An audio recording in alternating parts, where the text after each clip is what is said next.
Hey guys, I'm Eugene Bach with Back to Jerusalem, and I'm coming to you live on delay from somewhere within the borders of southern China this time. This is a special podcast where I have put together just a small report. You can actually find this on our website, but we wanted to also bring this to you in a podcast about what is taking place inside of China right now with the spread of this new mysterious illness. This is something that we stay on top of, especially since 2020.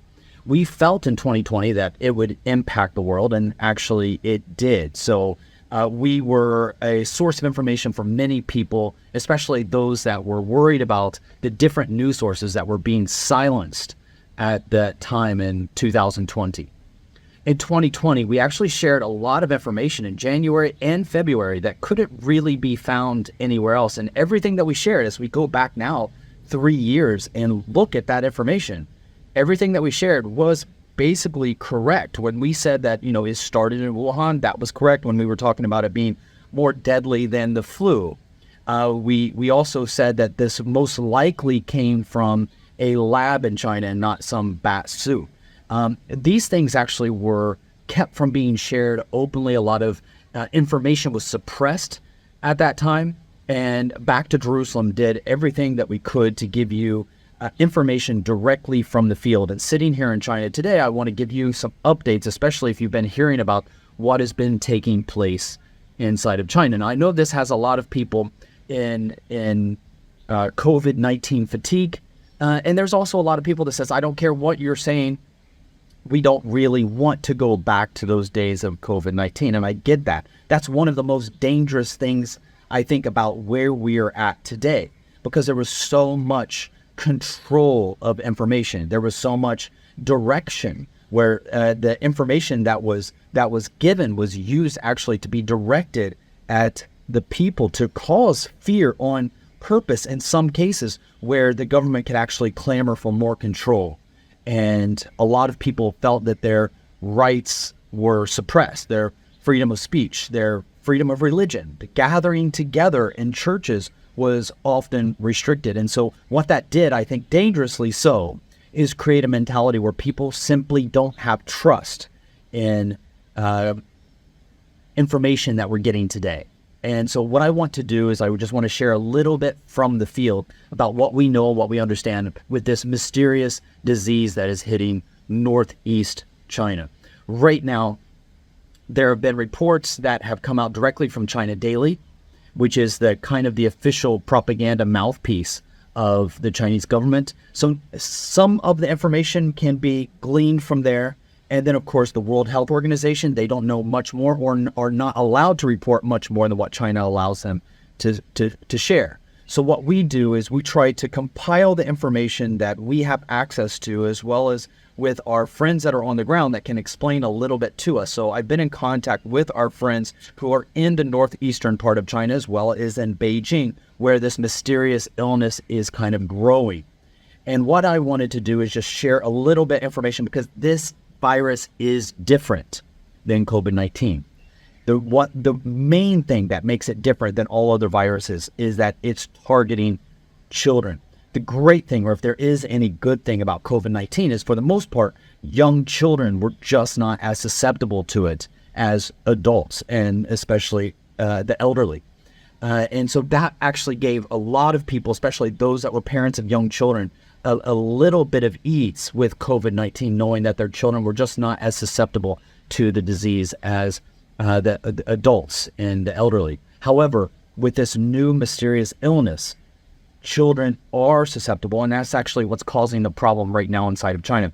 A lot of the hospitals and children's clinics in Beijing and northeast China have been overrun with children that have this mysterious illness. And right now, from the information that we have, reports that are coming in, and people that we've been talking to, as well as things that we've been reading, seems pretty unanimous that this is not a deadly disease as far as we can tell right now. That might change. But as far as we can tell right now, it does not look like a deadly disease. Even though children are getting it, it seems like they're able to go through it and survive at the other end, although the symptoms seem to be they seem to go on from anywhere from 2 weeks to several weeks in a window where the full maturation of that disease is taking place. So one of the things that we have read in the symptoms is that a lot of children are not experiencing coughs, though some are, but a lot of the symptoms do not have coughs. And it seems to be the primary symptom of this is high fever. And that's something that the hospitals have been experiencing with the children. And it's been a respiratory disease, kind of like what people often refer to as walking pneumonia, where you have a fever, you do not feel well, but it's not putting you in the bed per se. So this has been categorized as almost a walking pneumonia for children. We are not a medical ministry. We do have medical personnel on our team at Back to Jerusalem that is able to look at things in detail. We're able to provide medical aid to many different parts of the world and give at least a basic flow of information for people that are curious. You know, whenever diseases, it feels like new diseases are developing all the time, especially in this part of the world, especially in China. And so with these new diseases, there's sometimes conflicting information.